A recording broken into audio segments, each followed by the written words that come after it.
வணக்கம். இன்றைக்கி நம்ம பார்க்க போகிற சமையல் ஒரு அருமையான சைடு ரெசிபி தான் பார்க்க போகிறோம். காளான் பன்னீர் புர்ஜி எப்படி செய்யலாங்கிறத பார்க்கலாம். இது சப்பாத்திக்கு தொட்டு சாப்பிட்றதுக்கு ரொம்பவே சூப்பராக இருக்கும். எப்பயும் போல் பண்ணாமல் இது மாதிரி கொஞ்சம் டிஃப்ரெண்ட்டாக செஞ்சு பாருங்கள். டேஸ்ட் நல்லா அட்டகாசமாக இருக்கும். குட்டீஸ்க்கெல்லாம் நல்லா விரும்பி சாப்பிடுவாங்க. ஸோ வாங்க இந்த அருமையான காளான் பன்னீர் கிரேவி எப்படி செய்யலாங்கிறத பார்க்கலாம். இப்போ ஒரு பேன் எடுத்துக்கலாம். இதில் 2 டேபிள் ஸ்பூன் பட்டர் சேர்த்துக்கலாம். இப்போ இதில் தேவையான அளவுக்கு எண்ணெய் சேர்த்துக்கலாம். நான் இன்றைக்கி ரீஃபைண்ட் ஆயில் தான் சேர்த்துருக்கேன். இதுக்கு பதிலாக நீங்கள் நெய் சேர்க்கறனாலும் கலந்து சேர்த்துக்கலாம். இப்போ எண்ணெய் நல்லா சூடாகிடுச்சு. 1 டீஸ்பூன் போல் சீரகம் சேர்த்துக்கலாம். அது கூடவே பொடியாக நறுக்குன்னு பச்சை மிளகா ஒரு 3 சேர்த்துக்கலாம்.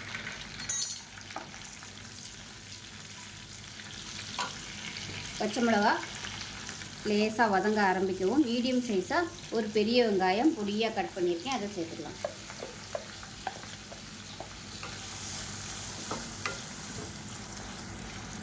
வெங்காயம் வதங்குறதுக்கு உப்பு சேர்த்துக்கலாம். இப்போ வெங்காயம் நல்லா வதங்கிடுச்சு. இதில் பார்த்திங்கன்னா 4 சின்ன வெங்காயம், நல்லா ஒரு 5 பல் பூண்டு, ஒரு 3 துண்டு இஞ்சி எல்லாம் சேர்த்து நல்லா நைஸாக அரைச்சி வச்சுருக்கேன். இதை சேர்த்துக்கலாம். வெறும் இஞ்சி பூண்டு சேர்த்தோம்னா நைஸாக அரைப்படாது. அதனால் எப்போயுமே நான் ஒரு 2 சின்ன வெங்காயம் சேர்த்துட்டோம்னா ஈஸியாக அரைப்பட்டுரும், டேஸ்ட்டும் நல்லாயிருக்கும். இப்போ இஞ்சி பூண்டு பேஸ்ட் நல்லா வதங்கிடுச்சு. இதில் 1 டேபிள் ஸ்பூன் அளவுக்கு மிளகாத்தூள் சேர்த்துக்கிறேன். காரத்துக்கு தகுந்த மாதிரி மிளகாத்தூள் சேர்த்துக்கோங்க. ஒரு 1/2 டேபிள் ஸ்பூன் கறி மசாலா தூள் இல்லை கரம் மசாலா எதுனாலும் சேர்த்துக்கலாம். 1/4 டேபிள் ஸ்பூன் மஞ்சள் தூள் சேர்த்துக்கலாம். தனியாத்தூள் ஒரு 1/2 டேபிள் ஸ்பூன் சேர்த்துக்கலாம். இப்போ இதில் ஒரு 2 தக்காளி, நல்ல பெரிய தக்காளியாக 2 தக்காளி 1-2 அடித்து வச்சுருக்கேன். ரொம்ப நைஸாக இல்லை, இதை சேர்த்துக்கலாம். ஏன்னா சப்பாத்திக்கு வச்சு சாப்பிடையில கொஞ்சம் கிரேவியாக இருந்தால் தான் நல்லாயிருக்கும். ஒரு 4 பேர் சாப்பிட்றதுக்கு இந்த மாதிரி அரைச்சி ஊற்றிட்டிங்கன்னா உங்களுக்கு கிரேவி நல்லா கிடைக்கும். அது நல்லா எண்ணெய் பிரிஞ்சு வதங்கட்டும். இப்போ பாருங்கள், தக்காளி ஓரளவுக்கு நல்லா வதங்கி எண்ணெய் பிரிய ஆரம்பிச்சிருச்சு. இந்த ஸ்டேஜில் ஒரு பாக்கெட் மஷ்ரூம் நல்லா க்ளீன் பண்ணிவிட்டு இந்த மாதிரி பொடியாக கட் பண்ணிக்கோங்க.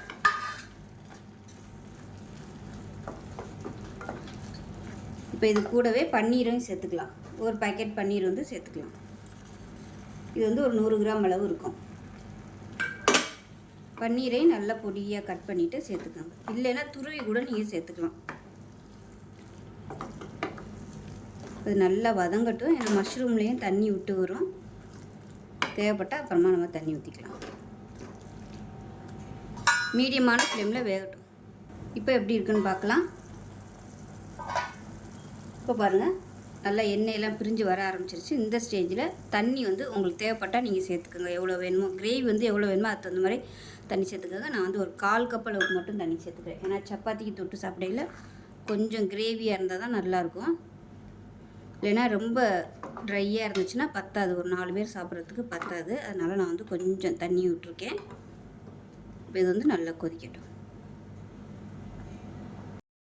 பார்க்கலாம். இப்போ பாருங்கள், நல்லா சூப்பராக வந்துச்சு. இந்த ஸ்டேஜில் நல்லா ஒரு ரிச்சாக இருக்கணுங்கிறதுக்காக நான் நல்லா ஒரு 2 டேபிள் ஸ்பூன் அளவுக்கு ஃப்ரெஷ் க்ரீம் சேர்த்துக்கிறேன்.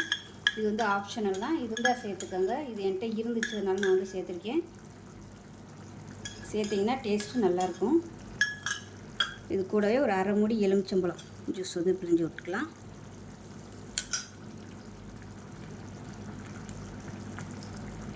சும்மா கொஞ்சமாக பிழிஞ்சு விட்டுட்டு கஸ்தூரி மெத்தி, அதாவது காய்ந்த வெந்தயக்கீரை, அது 1 டேபிள் ஸ்பூன் சேர்த்துக்கலாம். இது கூடவே பொடியாக நறுக்குனா கொத்தமல்லி இலை சேர்த்துட்டு நல்லா கலந்து விட்டுக்கோங்க.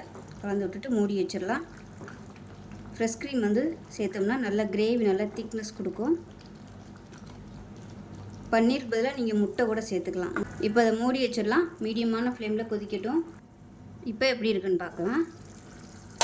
பாருங்கள், சூப்பரான மஷ்ரூம் பன்னீர் புர்ஜி ரெடி ஆயிடுச்சு.